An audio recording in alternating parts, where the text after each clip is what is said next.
Mark chapter 15. Very early in the morning, the chief priest, with the elders, the teachers of the law, and the whole Sanhedrin, made their plans. So they bounded Jesus, led him away, and handed him over to Pilate. "Are you the king of the Jews?" Pilate asked. "You have said so," Jesus replied. The chief priests accused him of many things. So again Pilate asked him, "Aren't you going to answer? See how many things they accuse you of." But Jesus still made no reply, and Pilate was amazed. Now, it was the custom at the festival to release a prisoner whom the people requested. A man called Barabbas was in prison with the insurrectionist who had committed murder in the uprising. The crowd came up and asked Pilate to do for them what he usually did. "Do you want me to release to you the King of the Jews?" asked Pilate, knowing it was out of self-interest that the chief priest had handed Jesus over to him. But the chief priest stirred up the crowd to have Pilate release Barabbas instead. "What shall I do then with the one you call King of the Jews?" Pilate asked them.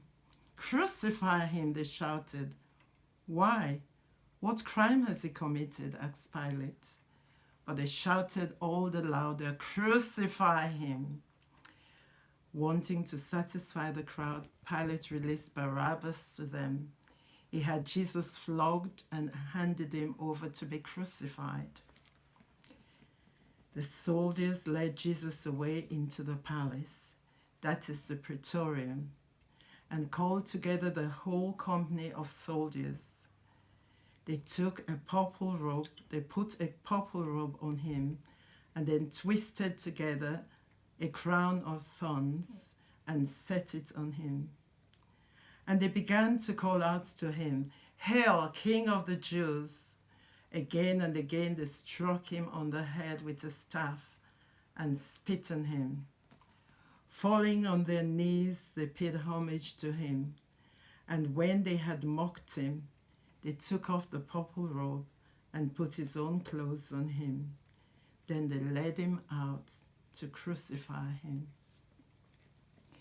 A certain man from Cyrene, Simon, the father of Alexander and Rufus, was passing by on his way in from the country, and they forced him to carry the cross.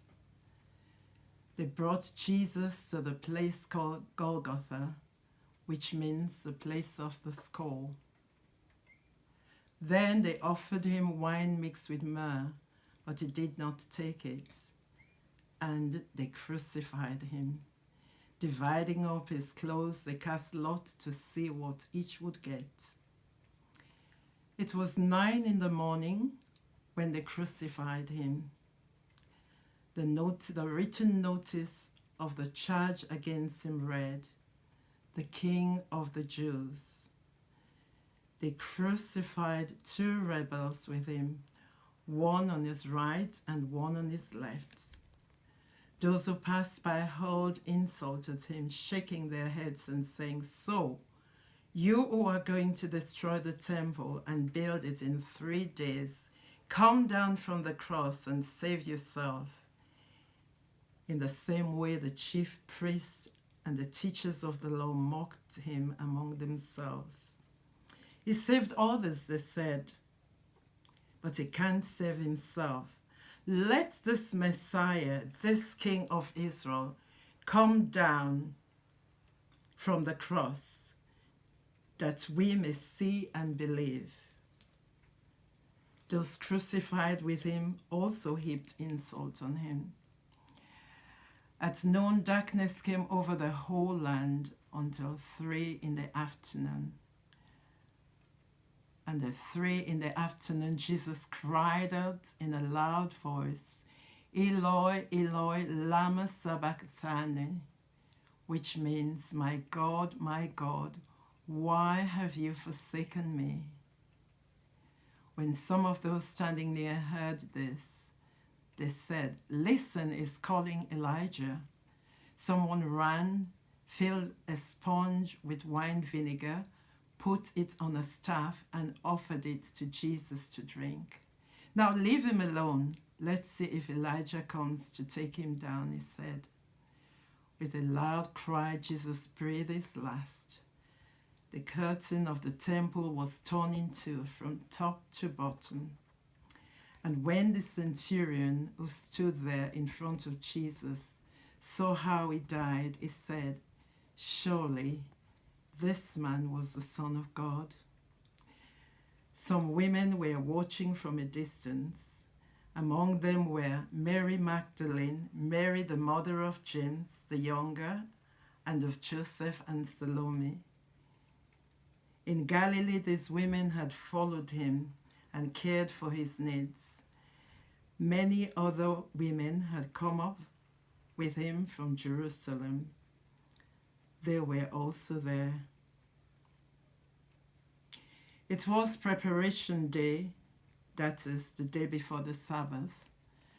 So as evening approached, Joseph of Arimathea, a prominent member of the council, who was himself waiting for the kingdom of God, went boldly to Pilate and asked him for Jesus' body. Pilate was surprised to hear that he was already dead. Summoning the centurion, he asked him if Jesus had died. When he learned from the centurion that it was so, he gave the body to Joseph. So Joseph bought some linen cloth, took down the body, wrapped it in the linen, and placed it in a tomb cut out of rock. Then he rolled a stone against the entrance of the tomb. Mary Magdalene and Mary, the mother of Joseph, saw where he was laid.